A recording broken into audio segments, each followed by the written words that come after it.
This is the Ylands Editor part 4. If you've missed the other parts, then make sure to click on the link on top or check out for more Ylands on my channel. And for today, a few tips regarding to vehicles. A short one, but nonetheless these are very important so you won't end up being disappointed. Now the first thing I want to talk about is the front and the back. If you're gonna go to cars, you're gonna go to car parts, then you have a few different chassis. This is the default one. It's a normal one. It has these kind of wheels and that kind of chassis. Now if I would select the off-road one, you can see a lot rougher wheels, a very different chassis on them, and this will also count for the race car and it will count for the large car chassis. Now after you place one, just like this down here, by the way, if you see it red, just hold Alt and use the scroll wheel to move it up a bit. If you want it to be lower, you can always place it lower afterwards. The first thing you might wonder and the first thing you might see is what is the front and the back, and why is this green and why is this red? Well, green is the front, red is the back. And why this is so important, if you don't keep this in mind and you spend hours upon hours building your vehicle and you would place a car seat just like this, then you will end up driving the wrong way. And that can be very frustrating if you spend a lot of time on this, a lot of resources and that kind of stuff. So always make sure that you rotate your steering wheel the right way towards the green rod, which I had one time before. So that is tip number 1. Make sure you got the right front and back before you spend hours upon hours building a very cool vehicle. Tip number 2 is going to be wheel height. This is something that I also didn't keep in mind, and I placed down my vehicle and it turned out to be a lot higher than I thought it would be. So once you have placed the chassis, don't get fooled by the height of this wheel, because once you place the chassis in game, it will actually raise, or the chassis will raise, the wheels go lower. I got here 2 examples of bodywork onto the car. This is what you would do. This is how it's supposed to be.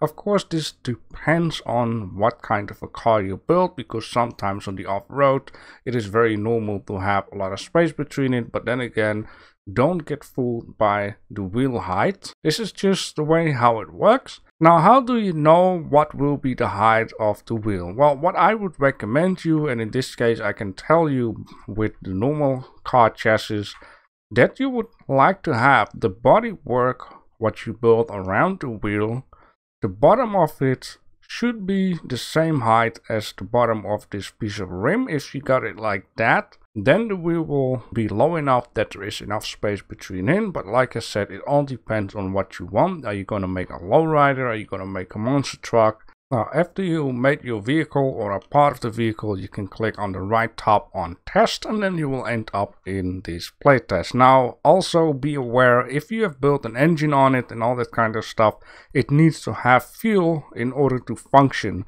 So if you have a Ylandium engine, make sure you got like a battery pack behind it, so you can just grab it, jump on it, charge it, and then it should be fine. And then in this case, what we can do is hold Q, and then there you see the wheel will go down. And as you can see right now, it has plenty of space between in, but again, don't be fooled. It will show you the actual height once you press start to ride. So as you can see right now, press W. So as you can see right now, it has enough space between in. If you brake, it's just barely touching it. It could go like a touchy higher maybe, but this is way better than what I'm going to show you right now. You start driving and you see that there is a ginormous gap between in. But then again, if you're making like a SUV or whatever, or a monster truck, you might want to have a height like this. But this is something to keep in mind. I've been making like a realistic type of truck, and then this truck went into the sky with the wheels, and yeah, it's okay. It is very simple to lower everything, but then again, if I would have made this truck in adventure mode, it would cost a lot of resources, and you know, I need to break down the whole truck in order to make it look the way it's supposed to look. So that is tip number 2, wheel height. Tip number 3, also a very important one. Once you assemble your car on, let's say, this spot right down here, and you drive your car into the ocean, never ever hold Q on it, but tap Q. If you would tap it, in this case there is no emergency, so it doesn't show up. I also don't know if that is just a thing in the editor, but it should say respawn vehicle, something like that. And then the vehicle will spawn at the part where you assembled your vehicle. Now you could also say, but what if I don't want it to be spawned on the spot where I have it? Well, just sit in it, drive to the area where you want it to be, and as you can see, if I do this, and then this will be the new spawn point. It will actually tell you on the right top that this will be the new spawn point. So there it says, we'll move to this position. So once we're now gonna drive to it, and we would press Q, which it doesn't show up, but you get the point. If I would press on the respawn right now, this is very bad, it will actually go to that spot right down there, rather than this spot, which it did before.